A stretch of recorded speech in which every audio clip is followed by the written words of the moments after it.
My wife asked me for an open relationship, and after her first date, I was ready to walk out. Now she's suggesting we swing, so I'm not left out.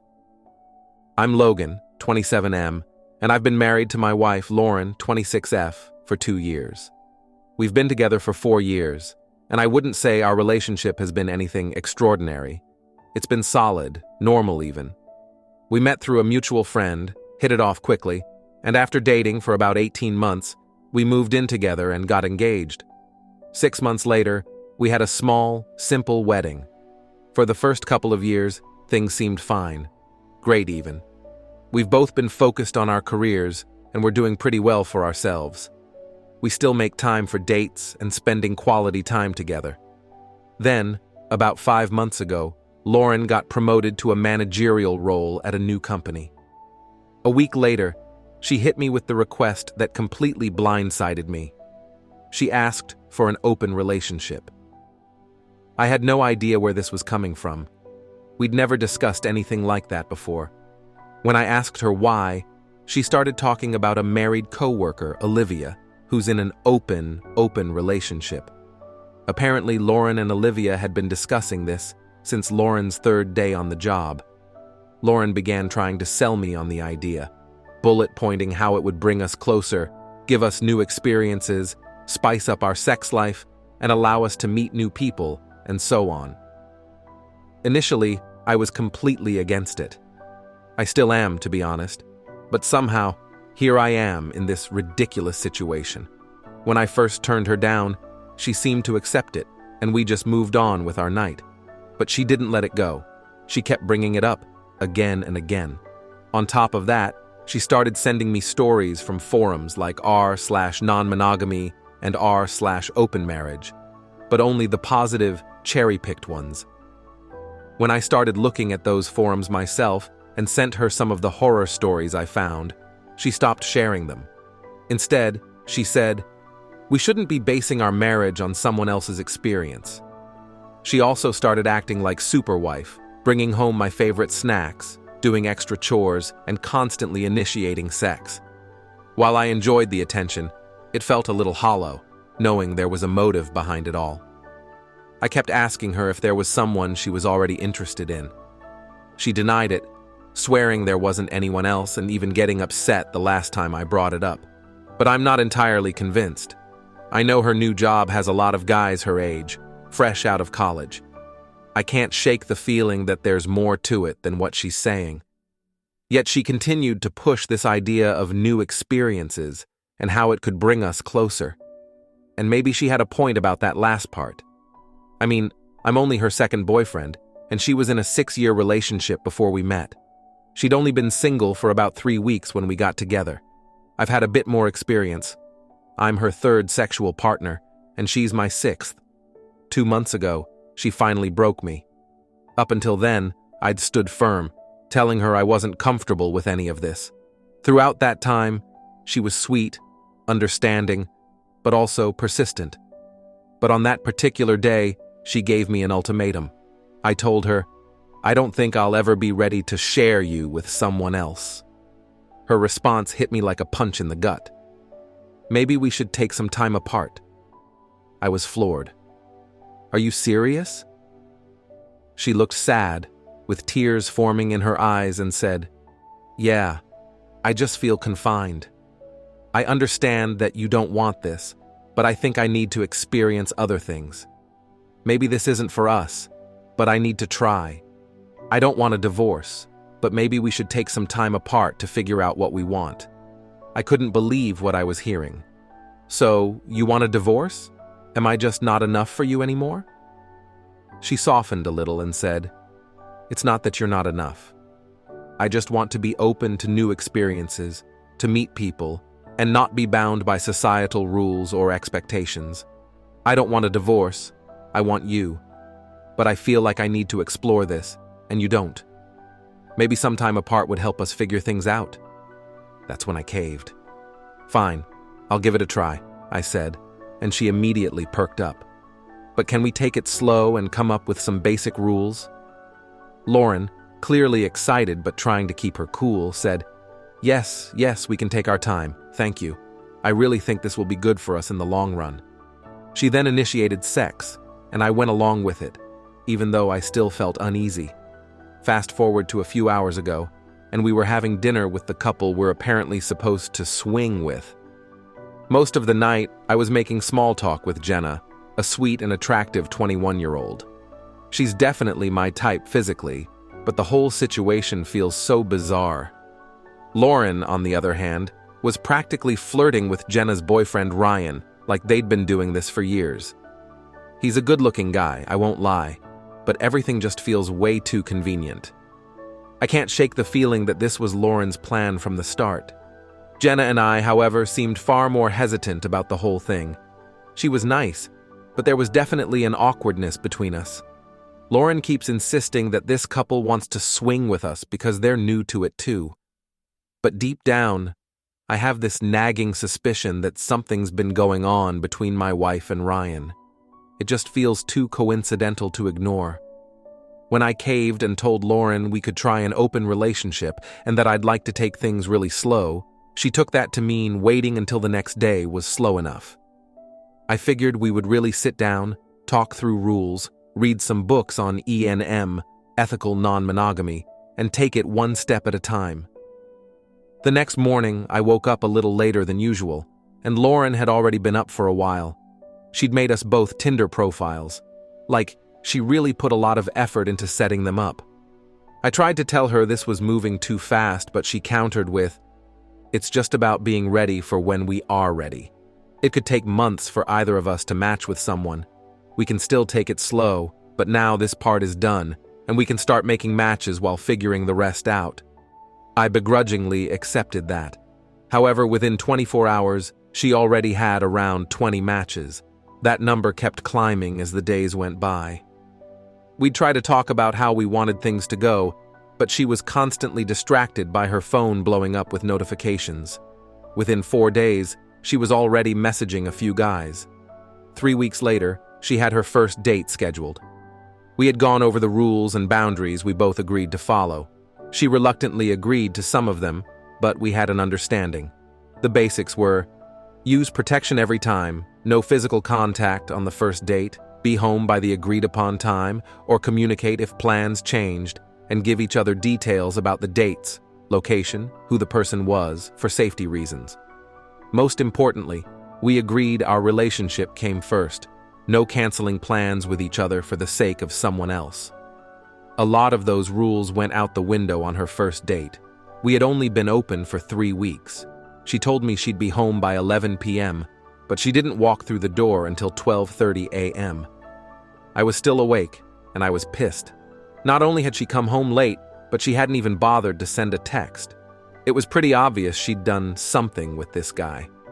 She tried to get intimate with me, but I was having none of it. I was done. I told her she was way past the time she promised, didn't communicate at all, and that I was sure she crossed the line. She didn't deny it, just gave me the excuse that things escalated and she got caught up in the moment. She promised to do better next time, saying now that she understood how things could get exciting, she'd have a plan to manage it better. Then, she tried to convince me to reclaim her, but I flat out refused. That's when she got angry, stormed off, and said she was going to shower. I ended up sleeping on the couch that night. The next morning, I had made up my mind. I was done. I went into the bedroom and started packing a bag. Lauren woke up and asked, "What are you doing?" I told her, "I'm leaving." She looked alarmed and said, "Where are you going?" "What do you mean you're leaving?" I replied, "I'm done. I'm going to my sister's. I'm not going to just sit around the house while you're out on dates. You pushed me onto those forums to convince me, but I read a lot more than just the ones you cherry-picked. Here's the reality of most of those stories. You'll sift through tons of matches, picking and choosing who you want, while I go months, maybe even years, without a match. Eventually, we'll resent each other, and we'll end up divorced. I'm just skipping to the end." She interrupted. "You had one match." I shot back angrily. "We both know that was a bot." She jumped up then and put her hands on me. Okay, I'm sorry. You're right. We're moving too fast. Please don't go. We can work this out. We can find a balance that works for both of us. You're just upset right now. Let's calm down and really talk about this. I promise, nothing like last night will happen again. Trust me, we can fix this. And there I was, caving again. I cave a lot. We finally had the deep conversation we should have had from the beginning, before we did anything. The talk we'd needed, but that she had been too distracted to have earlier. That conversation is what led to today, having dinner with Lauren and another couple, doing a vibe check. Dinner went fine. Lauren and Ryan definitely vibed, which, to be honest, annoyed the hell out of me. I tried my best to act normal. I think Jenna was doing the same thing. As the night went on, and it became obvious that our significant others were way more interested in each other than us, Jenna and I started talking about the elephant in the room. While neither of us said it outright, I think we both knew. We didn't really want any of this, and now we were just going along for the ride. At least, that's how it seemed to me. Before we all left, Jenna and I traded numbers. I'm thinking of texting her tomorrow, just to see if any of this was really her idea, or if she's in the same boat as me. I only have one more day until we're supposed to head over to Olivia's house on Saturday night for a play party. Honestly, this whole thing makes me feel like we're rushing into it. We've never done anything like this before, but apparently we're jumping into a swinger party with 10 other couples. Lauren keeps telling me it's not what I'm imagining, and that I don't have to do anything I don't want to, but she insists we should go and check it out. She says we're just going to see if this is something we want to try, and if we're into it, we can go ahead with Ryan and Jenna. I guess I'm going, because I'm dumb enough to let this train wreck keep going. To be honest, I keep thinking that Jenna's really attractive, and if Lauren keeps pissing me off and messing around, I might just say screw it and see what happens. My Logan 27M wife, Lauren 26F of 2 years, pressured me into an open relationship, and that almost ended our marriage right there. But instead of working to fix things between us, she shifted gears to swinging so she could keep sleeping with her coworker, Ryan, 27 million. So, we tried that, but apparently Jenna and I didn't do it right, which triggered a huge argument between Lauren and me. I went into that argument determined to get the truth out of her, but it turned out easier than I expected. She was so furious that she just blurted everything out in her anger, like it was somehow my fault. As I listened to Lauren rant about what I should have done, it hit me that all of this was about her living out some fantasy she'd built in her head. She expected me to be focused on her while she was with Ryan. I still can't wrap my head around how she thought that was going to work. She and Ryan wanted to sleep together but didn't want to risk their current situations. They didn't want Jenna and me to hit it off. They assumed we'd just go along with their plan, but all I ended up being was an obstacle. Lauren didn't want to let go of me, but she also wanted to mess around with other people. What she really wanted was a one-sided open relationship, but she couldn't make it work, and when I got a taste of it, she couldn't handle that. As she kept ranting, I realized our marriage was over. I never asked for any of this E&M stuff. She did. Well, she got what she wanted, and I hope it was worth it. I told her I wanted a divorce, packed a bag that night, and got myself a hotel room for a few days. I also texted Jenna to check in on her. She had a huge fight with Ryan, which ended with her breaking up with him and leaving their apartment.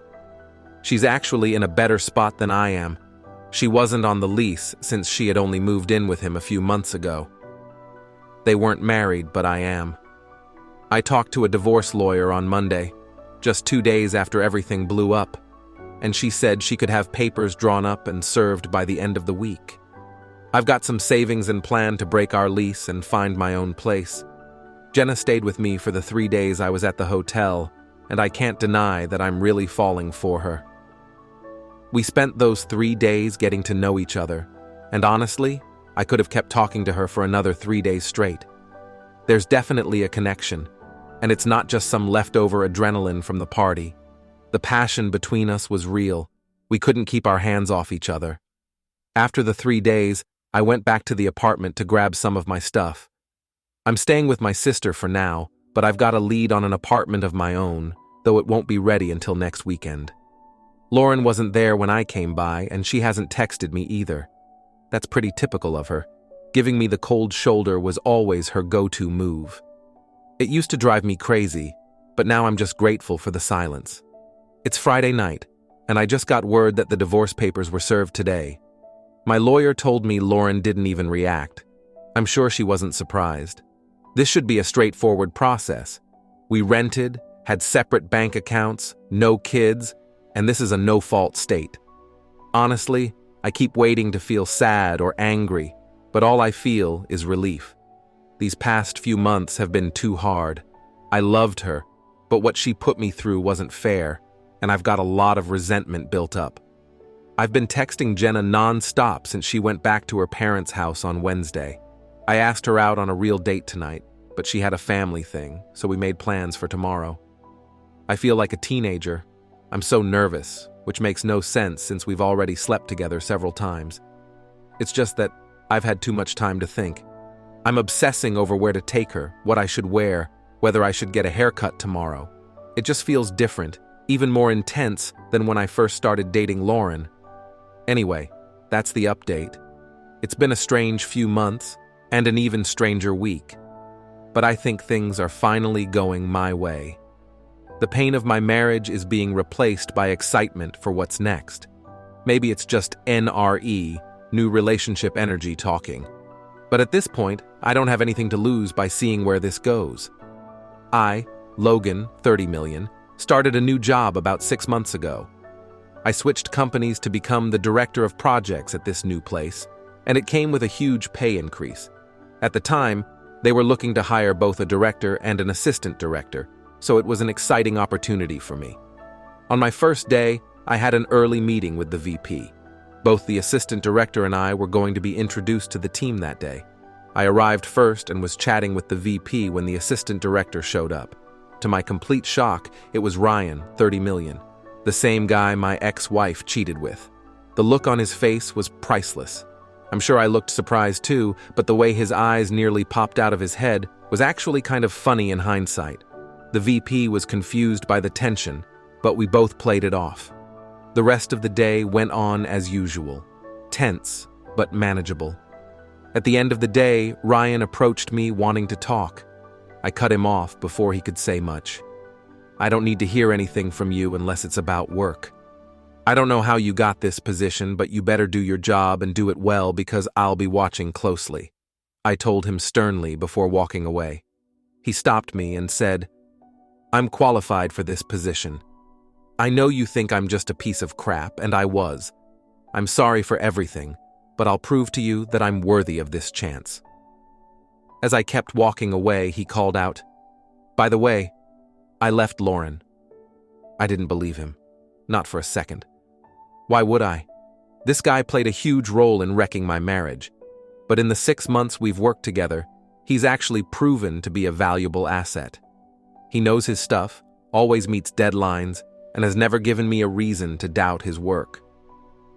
I still only speak to him about work, keeping everything professional and distant. He's friendly but respectful toward me and the other staff, and he's never once brought up Jenna or Lauren since that first day. Lately, though, I've started to feel bad. I talk to the other staff more personally, asking about their weekends or their families. I never ask Ryan anything outside of work. I started noticing that he never got invited to the Friday hangouts with the rest of the staff. Out of curiosity, I asked the blunt, no-filter intern why Ryan was being left out. He told me, well, first off, everyone loves you, especially compared to the last guy. Ellie picked up on you not liking him, so we all figured there's got to be a reason for that, and we keep our distance from him. Damn.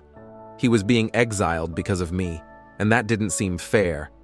Despite our history, he's been a great team member and hasn't done anything to deserve being excluded.